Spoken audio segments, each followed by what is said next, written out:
जनजीवन संवाद उपस्थापन मु लहरिका पट्टनायक। गाँ गहली कहुए जार अच्छी नड़िया तार भारी बढ़िया। नड़िया बा नारिकेलर बहुविध उपकारिता रही। नड़ियार विभिन्न प्रकार उत्पाद प्रस्तुति सहित यार नरम शस और पानी ठारू आरंभ करी खोलपा कता बाहुंगा पर्यंत प्रत्येक अंशर व्यापक व्यवहार होता है।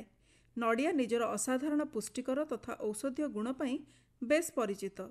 नड़िया गछ मनीष पाई खाद्य इंधन औषध प्रसाधन सामग्री और निर्माण सामग्री सहित आवश्यक संबल मध्य जोगाई थाए। एपरी उपकारी फलर गुरुत्व को स्वीकृति देवा लगी एसीय प्रशांत महासागरीय नड़िया संघ द्वारा 2009 मसीह प्रतिवर्ष सेप्टेम्बर 2 तारिख में विश्व नारिकेल दिवस पालन करा जाउछि। दिनक परे आसिबाकु थिबा एही दिवस अवसर में नड़िया बा नारिकेल को नहीं आसंतु जानिबा केतेक रोचक तथ्य। गोटे नड़ियार मूल्य केते टंका बोली जानती? 20-30 रु आरंभ करी 80 टंका पर्यंत होइथाउ। हेले कर्णाटकर बागलकोट जिला अंतर्गत चिक्कालकी ग्राम रे आयोजित मालिंगा राया मेला रे 5,71,000 टंकारे नड़िया निलाम होइछि। असल रे एठारे श्रावण मास हेले भगवान मालिंगा रायଙ୍କ निकटरे नड़िया अर्पण करा जायथाए। मासे पर्यंत एही नड़िया मालिंगा रायଙ୍କ बेदी उपरे रखा जाय पूजार्चना करा जाय। एहापरे एहाकु श्रद्धालुଙ୍କ मध्यरे निलाम करिथांती।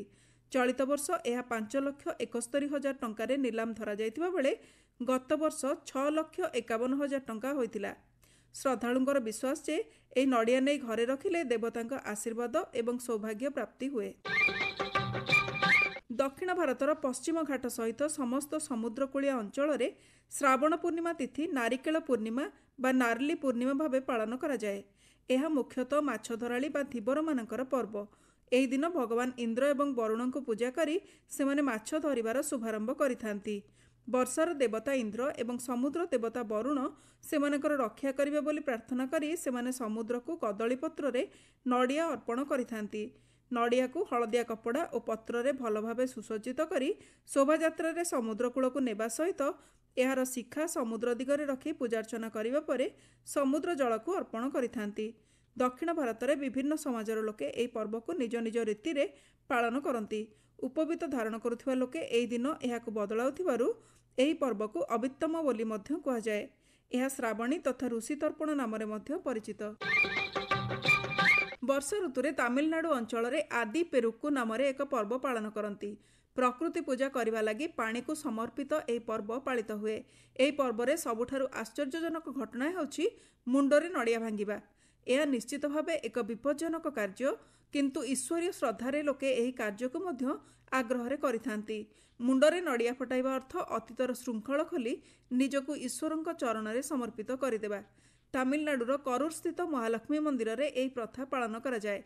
हजार हजार श्रद्धालु धाड़ी बसिथिबा बेले जड़े पूजक सेमानक मुंड को धरती एवं आउ जड़े नड़िया पिटी थांती। एथिरे केतेजण आहत भी होइथांती। एहार चिकित्सा पाई एकाधिक सहायक मध्य सही स्थान रे उपस्थित रही थांती। ग्रामवासी कहवा अनुसार ब्रिटिश शासन काल रे एही मंदिर को भांगी सेठारे रेल लाइन नेबाकू स्थिर करागला। तेबे ग्रामवासी एहाकू विरोध करुथिले। मंदिर निर्माण काल रे निकटस्थ नदीरू प्राय 187टी नड़िया आकृतिर पत्थर बाहरिथिला। इंग्रेज माने शर्त रखिले जदि ग्रामवासी निज मुंडरे सेतक पत्थर भांगीदेवे सेमाने आ मंदिर भांगिबे नाही। सेमाने भाबिथिले ग्रामवासीଙ୍କ द्वारा यह संभव हेबनी। तेबे ग्रामवासीଙ୍କ आस्था एते प्रबल थिला जे सेमाने मुंडरे नड़िया परि सबु पत्थर भांगीदेले। सेबेठारु एही मंदिर रे मुंडरे नड़िया भंगा परंपरा होई जाइछि। असत्य उपरे सत्य, अन्याय उपरे न्यायर विजयर पर्व मध्य होली। देशर विभिन्न स्थान रे रंग पर्व को नहीं भिन्न भिन्न परंपरा देखा जाए। होलिका दहन एही पर्वर एक मुख्य अंश।